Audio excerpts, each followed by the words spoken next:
Hello dear students, I am Professor Anindya Das from Achievers, and in this video I will be explaining a very important topic or a very interesting topic as well, that is production of low temperature.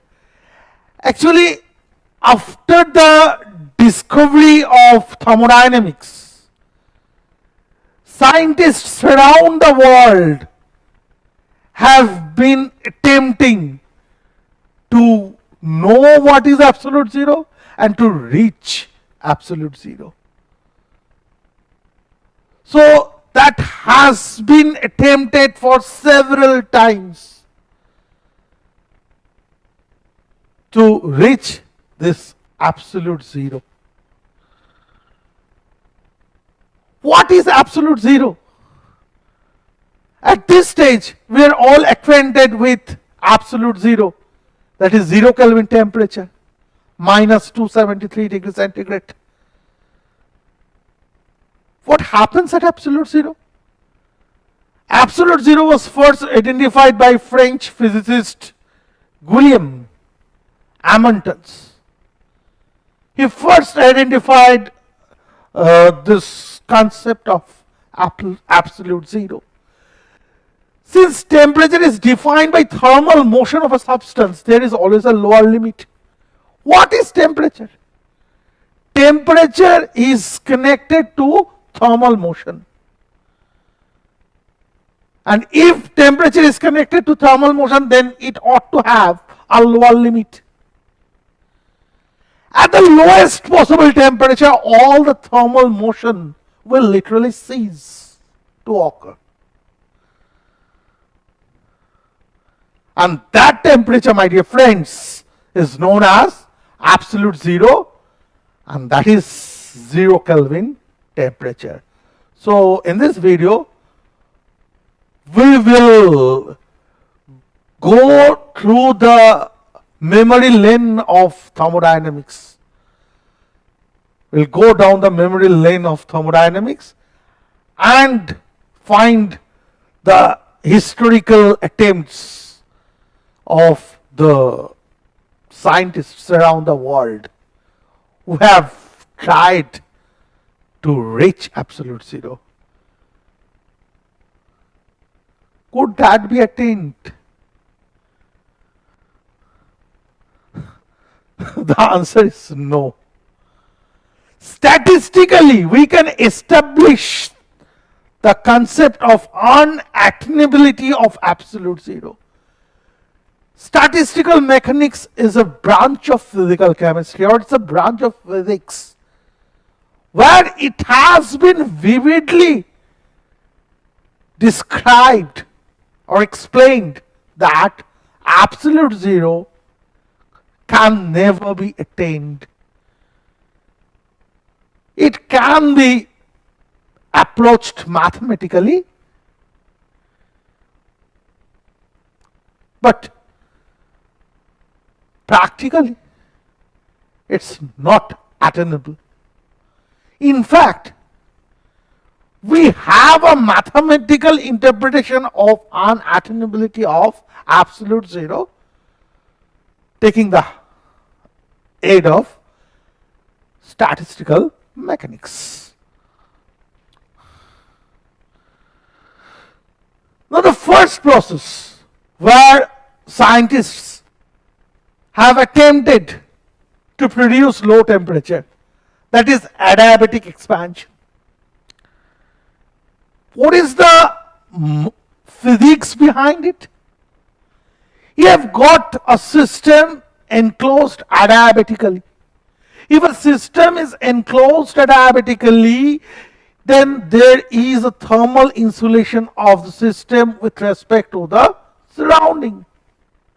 The system is thermally insulated with respect to the surrounding.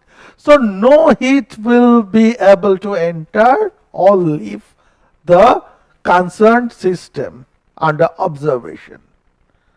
So if this happens so, now you expand the contents of the system. Say the system is comprised of gases and you're expanding it. So what is going to happen? If the system expands itself, then system is performing work. Work is done by the system. But for that purpose, it can't receive any heat from the surrounding due to the thermal insulation. So the system will perform work by expending its own internal energy. It doesn't receive any heat from the surrounding, but it has to do work because it is being expanded. So in order to do that work, it will use its own internal energy. It will expend its own internal energy. So since work will be done at the expense of its own internal energy, obviously there will be a drop in internal energy of the system. Change in internal energy will become negative. And with a drop in internal energy, obviously there will be a cooling effect. So that is the physics behind adiabatic expansion. But even by adiabatic expansion, you can't reach absolute zero.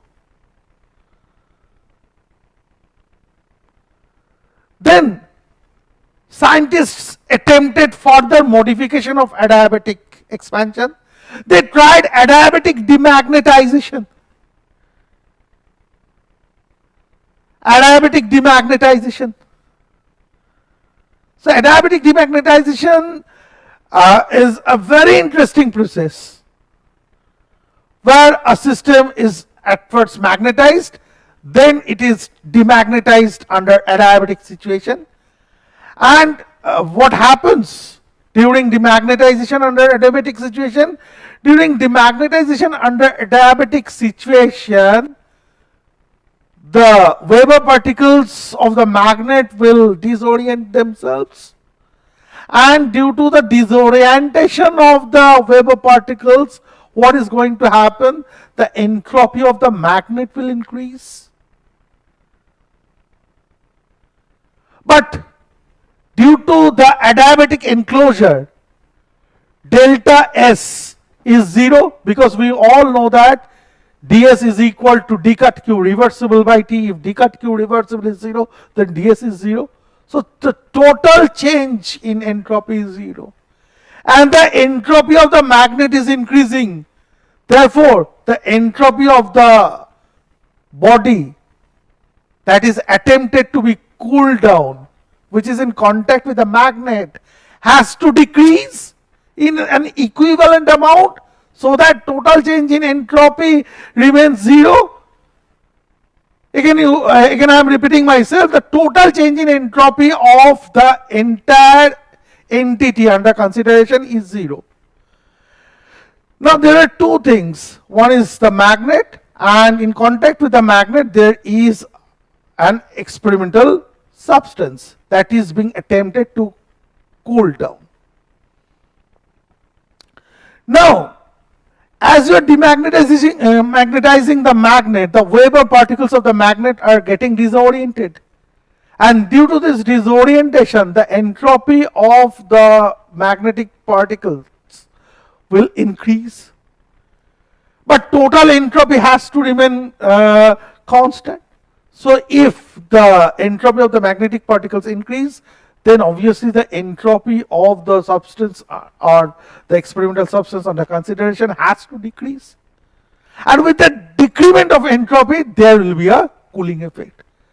So scientists attempted that, and they reached as low as 4 Kelvin temperature, but not lower than that. Okay. Next, process 2, Joule-Thomson expansion. Joule-Thomson expansion is carried out under isoenthalpic condition. You don't call it exactly isoenthalpic because it's an irreversible process where enthalpy is kept constant and the pressure will decrease. So these are the essential conditions. dH is equal to 0, the process is irreversible in nature, and dP is negative. So these are the essential conditions. Under this condition, you can see there can be three different effects. Either you can have cooling effect, heating effect, or no effect. So the substance which remains indifferent to Joule-Thomson expansion is ideal gas. For ideal gas, you will see no change in temperature. It becomes isothermal. So Joule-Thomson effect is all about deviation from ideality. You have to deviate from ideality.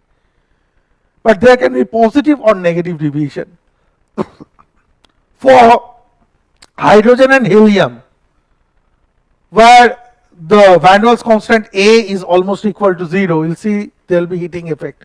So those working substances are of no use, because here we are concerned with cooling.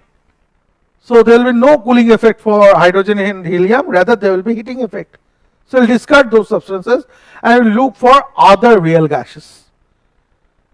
So for other real gases, under low pressure condition and a temperature under inversion temperature value, there is a probability of cooling effect. But the extent of cooling effect exhibited by Joule-Thomson process is lower in comparison to that of isoentropic or adiabatic process. Okay. Next, it's Bose-Einstein condensation.